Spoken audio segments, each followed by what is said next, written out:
Good evening and welcome to Plymouth, a city tonight reeling from the damning conclusion that the police force that's there to protect them failed in its duty to do so. Coming up on the programme. Warning signs were ignored and a licence to kill was granted. The police failings that led to a man with a violent past being given a gun which he then used to kill 5 people, including a 3-year-old girl. We now know that this evil act was facilitated and enabled by a series of failings and incompetence from the people and organisations that are supposed to keep us safe. Tonight there are calls for the Police and Crime Commissioner to resign. Also on the programme, the police officer who confronted gunman Jake Davison speaks for the first time about why he risked his life to protect others. And I started to run towards the individual who I could see was carrying a shotgun. I shouted to him to stand still because I didn't want him to advance any further onto Henderson Place. Will the devastation in Keyham lead to fundamental reform of gun laws in this country? And rebuilding Plymouth, how the community has pulled together in the wake of the tragedy.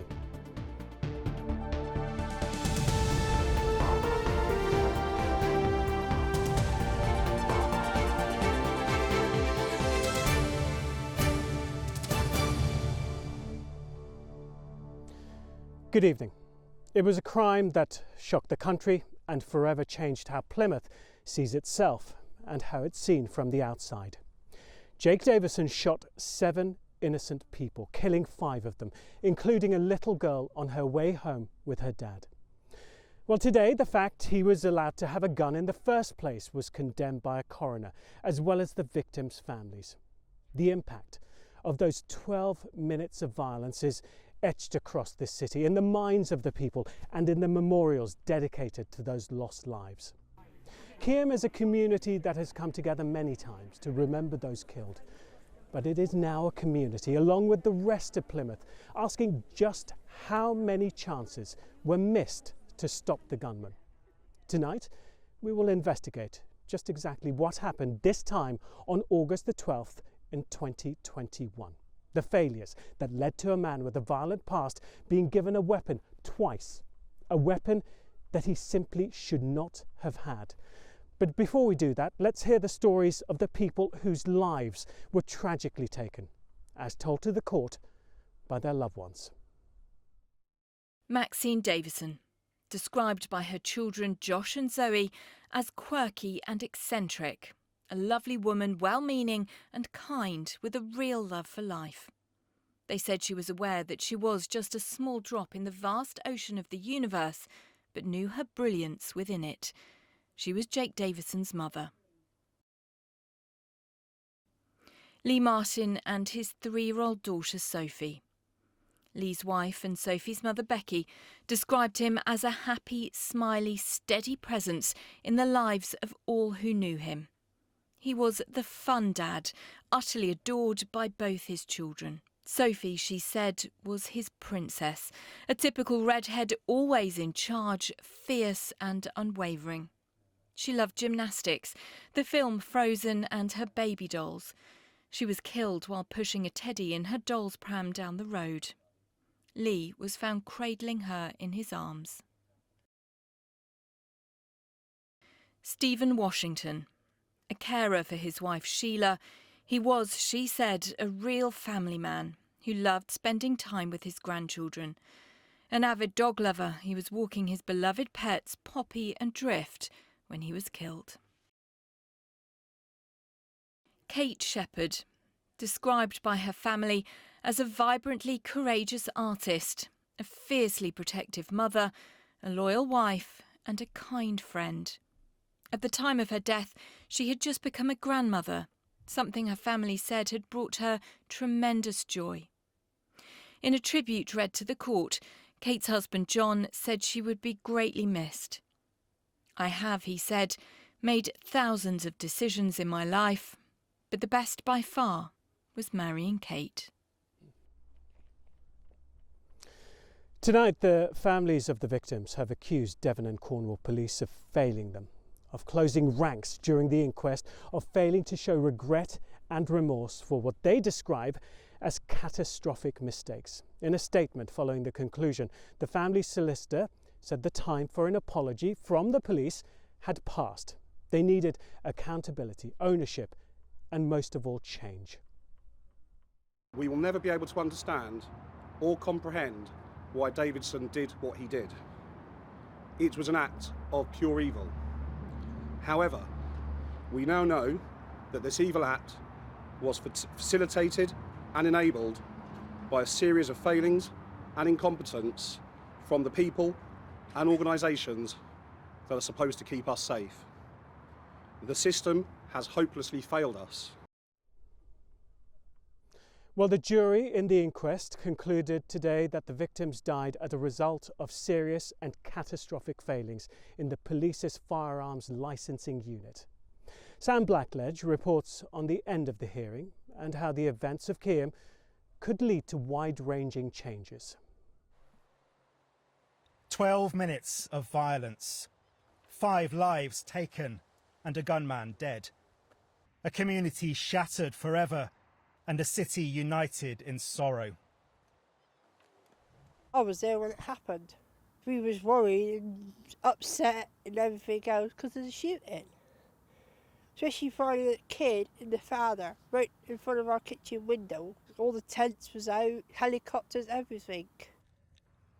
Despite the desperate efforts of emergency services, some of whom put their lives at risk to stop Jake Davison, on the 12th of August 2021, Keyham became the scene of one of the worst mass shootings in UK history. Over the past 5 weeks, the families of the victims have sat through detailed and often harrowing evidence of what happened that evening and the decade of missed opportunities that could have prevented Davison from being given the weapon he used to such deadly effect. It's not known what caused Davison to kill, but the court heard he and his mother had been arguing, and that had turned to threats, serious enough for Maxine to call her sister for help. Minutes later, just after 6 p.m, she was shot and killed. As the 999 calls started to come in, Davison left his home with the pump-action shotgun. He shot Lee Martin and his 3-year-old daughter, Sophie. Ben Parsonage and his mum, Michelle, were shot on their doorstep. They were injured but survived. Davison walked into Linear Park, where he shot Stephen Washington. He continued up to Royal Navy Avenue and into Henderson Place. It was here that he shot Kate Shepherd.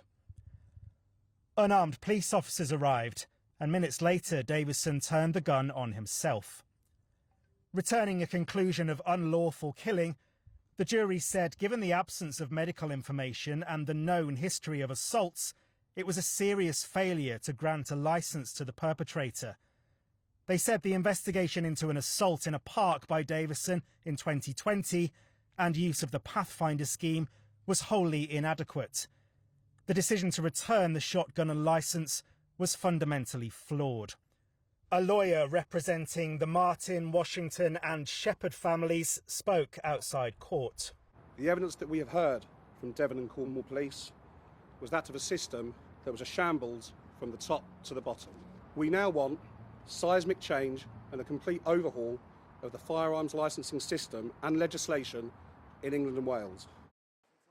Devon and Cornwall Police have admitted Davison should never have been given a shotgun.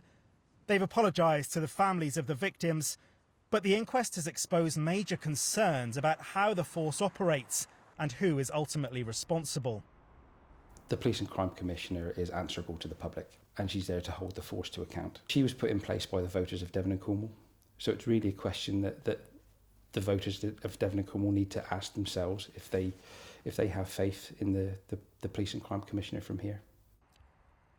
The full story of what happened in Keyham that August day has now been told, but there are more questions still to answer. Could the inquest be followed by criminal charges? Will Keyham one day be seen as a watershed moment in gun licensing law? Could something positive come out of such a terrible tragedy? Well, as you heard there, the jury concluded there was catastrophic failure at Devon and Cornwall Police, who failed to keep the victims safe. Well, we can cross live now to Sam Blackledge, who you heard there, outside Exeter Racecourse this evening. Look, Sam, you've been in court for most of the inquest. What are your thoughts on the past 5 weeks? Well, Seb, it really has been the most extraordinary few weeks here. The makeshift court in the building behind me has heard some emotional and at times unbelievable revelations about Devon and Cornwall Police and their contact with the man who carried out this atrocious act. Look, this has undoubtedly been a tragedy for the families and for the city of Plymouth as a whole. But as the evidence has gone on, it's become clear this is a bigger story about societal failings and about whether the police can ultimately be trusted to look after ordinary innocent people. I was struck by the comments of the senior coroner, Ian Arrow, at the end. He remarked on the untold psychological damage on those who had to deal with the aftermath. Turning to the families, he said, "I'm very sorry you had to be here." Sam, thank you very much. Well, during the inquest, the coroner highlighted the dedication and bravery of the police and ambulance crews, many of whom ran towards danger. In particular, he praised Officer Zach Printer, who was treating Kate Shepherd when Jake Davison came back, still armed. Well, he spoke to our reporter Jackie Bird for the first time. There was sudden screams and shouts came from behind us. Screams, he's back, he's got a gun. And I saw a figure walk round from Bedford Street. I began to get up, so I was in a crouched position, got out and I started to run towards the individual who I could see was carrying a shotgun. I shouted to him to stand still because I didn't want him to advance any further onto Henderson Place. The focus suddenly changed from Kate to I need to protect the public now, and I need to protect the emergency services that are also there, and Jake as well, because of whatever happened that day, Jake was obviously suffering enormous trauma and mental anguish, I would suggest, and I wanted to talk him down, and also to try and prevent firearms officers having to engage him. Because if that had happened? If that had happened, then I would have felt for the two firearms officers, because that's something you have to live with for the rest of your life. Something had to be done. I mean, obviously I knew Kate was severely injured and there was reports coming in of other casualties in Biddick Drive and the surrounding area. I mean, for Dan Carter, who went to Biddick Drive and into Maxine's house, the sight must have been absolutely horrendous.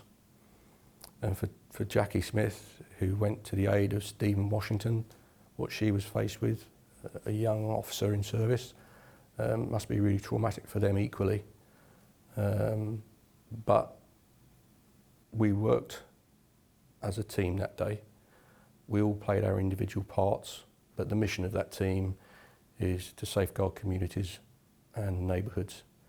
And whilst we couldn't do anything that had gone before, we were able to do that by stopping Jake doing anything else to anyone else.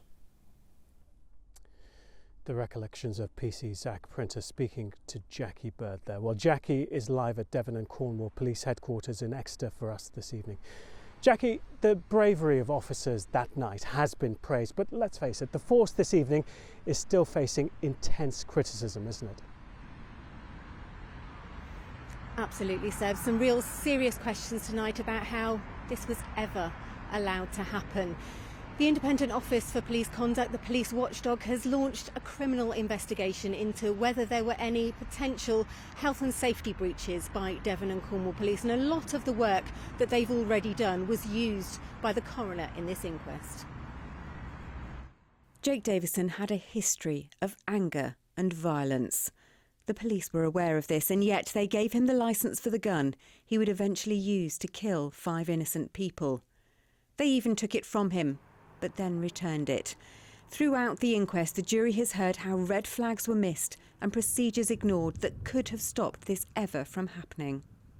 Had the systems and the working practices been followed correctly, I truly believe that this didn't need to happen and may well not have done. All the warning signs were there, all the red flags were there in relation to Davidson. Right from the outset, from when he very first applied for his shotgun certificate, he self-declared that he had some medical issues, and these should have been followed up right from the outset. There were a catalogue of missed opportunities by Devon and Cornwall Police's firearms inquiry officers who said they'd never been properly trained, who instead used their own judgment to issue a firearms licence to Jake Davison, categorising him as low risk despite his violent history and his mental health issues. Once the licence was granted and he was then suspected of a violent assault, detectives in another department did not identify a code on the police records that indicated that he had a firearms certificate. They ignored the detail of Davison's violent past and instead recorded his attack in Central Park at the lowest level of beating. And it was this decision that ultimately led to him being given his shotgun back. Again, he was declared low risk, despite all of the warning signs. You take this as a totality, who's responsible? Who's responsible at that strategic level?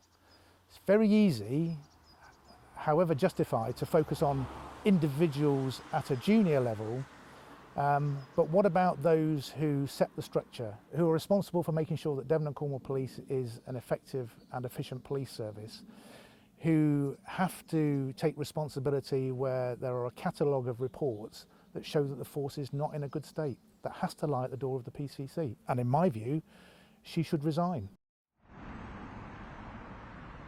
Well, the PCC, Alison Hernandez, has issued a statement. She hasn't addressed those calls for her resignation, but she has said that she's offered significant funding to Devon and Cornwall Police's firearms licensing unit since the events in Keyham. The person alongside her in the photograph in my report was the former Chief Constable Sean Sawyer.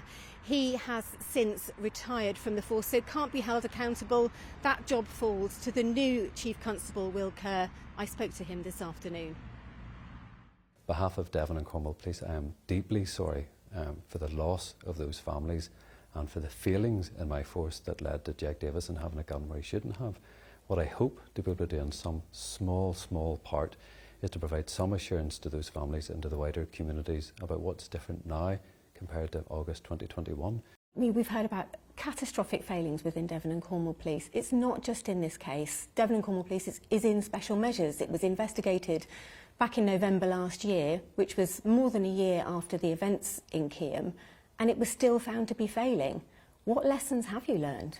Well, a lot of lessons when it comes to firearms licensing, and I mean, nothing I say here is trying to lessen or excuse in any way the feelings of the force that led to those terrible events in August 2021. I'm not trying to do that at all, and the families deserve better from me than trying to do that. But the processes now around dealing with firearms licensing and renewals is fundamentally different. But when did those changes happen? Because we heard in this very inquest that people who had big question marks over their decision making were still making decisions just weeks before this inquest. Well, that's not the case. The management of the unit, there was a superintendent put into that unit to manage the unit in November 2021, very shortly after the events, and the decision makers who were involved in this particular case are no longer making any decisions when it comes to firearms licensing. So but that's only very recent, isn't it? Yeah, but at least it's not happening anymore, and the actual oversight and the management of the unit as a whole is fundamentally different now than it was in the past. But the families have described Devon and Cornwall Police as a shambles from the very bottom to the very top. Who is to blame for this? It can't just be low-ranking officers. Who needs to be responsible for this? Listen, I absolutely get there are 5 families that are grieving and have been grieving for the last 18 months. But actually those feelings were systemic. They did go from the unit that we're talking about, the firearms and explosive licensing unit. There wasn't sufficient management and supervision in that unit than should have been the case. Those issues have been addressed and fixed. Well, this evening, Chief Constable Will Kerr, who you saw there speaking to Jackie Bird, is calling for the reform of gun laws to make it up to individuals to demonstrate that they are safe to own one. The issue of toughening up the law is now set to be debated in Parliament. Here's our political correspondent, David Wood. This gun was built to harm. In Jake Davison's hands, it became a deadly weapon. The killer said he had it for sport. Despite his poor mental health and criminal past, it was legally his. That fact is a haunting echo for Sue Redman. It does feel that nothing's been learned. Her best friend Kelly Fitzgibbons and her daughters Lexi and Ava were murdered by a licensed gunman 3 years ago. He had struggled with his mental health. If he hadn't had a weapon with which he could have killed them all with a single shot each, he wouldn't have been able to kill them. You know, he was far too a cowardly person to have killed them any other way, so they would still be here if he hadn't had that gun licence. According to the latest figures, in the Devon and Cornwall Police Force area, there are 67,060 licensed shotguns, and there are 38,171 licensed firearms, weapons like rifles that are more dangerous than shotguns. That number is double the national average of firearms per head of the population. 801 new licences were granted between April 2021 and March 22. Only 18 requests were denied. Criminologist and National Crime Agency advisor Peter Squires wants tougher checks for gun licences. We see this fairly regularly, 2 or 3 cases a year. I'm sure if nothing happens, this will continue to happen, tragedies will continue to occur, and we will treat them as tragedies, but they are preventable crimes. Keyham's MP says gun laws must change now. I want no other community to go through what we have in Plymouth. That's why I want to see comprehensive gun law changes, a real robust system of licensing. But until that happens, until we can have confidence in the police, I don't want Devon and Cornwall Police issuing any extra licences for guns. Under armed protection in Westminster, MPs see guns every day. Since the shootings in Plymouth, medical checks are needed by doctors to grant gun licences. But pressure grows here to be far stricter in memory of those killed in Keyham. David Wood, ITV News. Well, the events of that evening 2 years ago created a lasting imprint on the community in Keyham and, of course, Plymouth as a whole. It's been in the news and in the forefront of people's minds ever since. But how has the community adapted to living under the shadow of this tragedy? Biddock Drive was once like any other quiet cul-de-sac in Plymouth, a place where the people who lived here felt safe. But on August 12th, 2021, everything changed when 22-year-old Jake Davison left his home here and within just 12 minutes shot and killed 5 people. They say that time is a healer, but healing here will take a long time. 17 months on, people continue to try and come to terms with what happened on their doorstep. This is, of course, still their home. Well, they just keep themselves to themselves and they don't like to talk about it, really, in the area. The woman told me about the shot in her arm, but she don't want to move, but she likes it there. Nobody wants to move. It's only one person that moved out. I like it there because I've been there, nearly 30 years or more. I bought my own house, I can't move out, can I? A short distance away, North Down Crescent Park is back to being a place where children play and people meet. But in the days following the tragedy, this green space became a focal point for hundreds of locals trying to make sense of what had happened and a place to remember those who died. Reverend David Way of St Thomas's Church in the centre of the community says the healing process will last a lifetime, but that Keyham should be remembered for so much more than this tragedy. This is going to be something which is ongoing for certainly my lifetime and possibly other people's lifetime. There's a lot of people who were very close to this event who are a lot younger than me. What we want to see is that Keyham is known for the community and not for the terrible events. But while faith helped some, for others it was the support of local community groups and charities like Jeremiah's Journey that supported them as they tried to make sense of what seemed inexplicable and begin to try and rebuild their lives. Families that we met were physically shaken and distressed, wide-eyed. How can we possibly move on? And going from that point where they did feel that it was impossible to walk those same streets, it was impossible to play in that park again, to a point where they could think about slowly spending some more time outside of their doors, little by little, and it becoming normal again. And it would always be different for those families in particular, but also for the communities, because it has changed, because we've lived through it and we know it's real.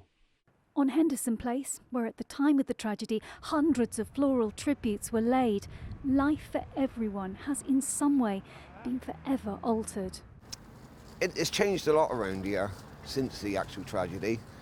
We just had to act on getting things back to normal. But of course, what happened here wasn't normal, and what happened in Keyham affected the whole of Plymouth. Memorials were held in the city centre, local people disbelieving that something like this could happen where they live. People are more scared and nervous to go outside now. Yeah, especially around that area. It's trying to move forward together and not think about all of the negative aspects from it. And the people of Plymouth have looked after one another, and they've supported each other. And while the tragedy of August 12th, 2021 will never be forgotten, this city is more than those events, and Plymouth is healing. Well, Claire's with me now. Claire, you've been a reporter in Plymouth for much of your working career. What's your assessment of the impact this has had on the people in Keyham? I'll be honest, I feel like that's a really raw question to answer today. Seeing those images today of the families of little Sophie, of Lee, of Kate and Stephen stood saying through their lawyer that their hearts are heavy with grief. It feels like Plymouth's heart is heavy with grief today. Like you say, I was there on the night of the shooting. It felt incomprehensible then. It still feels incomprehensible now. Certainly does. Claire, thank you. That's it from us here in Plymouth. A night when this city will try to take in the findings of an inquest into the events leading up to that moment that Jake Davison took the lives of 5 people. For the victims' families, of course, nothing will ever bring back their loved ones. But tonight, they will be hoping that enough has been learned so a tragedy like this can never happen again. From all of us here, good night.